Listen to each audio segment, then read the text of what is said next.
আসসালামু আলাইকুম এভরিওয়ান, সকলে কেমন আছেন? আজকে না বলার কথাগুলো বলি। যখন এই পৃথিবীতে আসব তখন মাকে সবাই জিজ্ঞেস করত ছেলে না মেয়ে। তখন মা বলতো আল্লাহ যা দেয় তাতেই খুশি।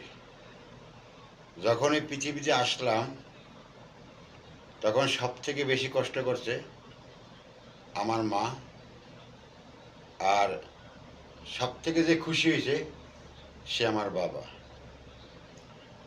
একটা বছর মায়ের হাতের উপরেই লালিত পালিত হয়েছি। 1 বছর পর যখন আমি এক পা পাও জায়গা হাঁটতে শিখেছি তখন মা খুশি হলো, কারণ মা এখন আর হাতের উপর রাখতে হবে না। যখন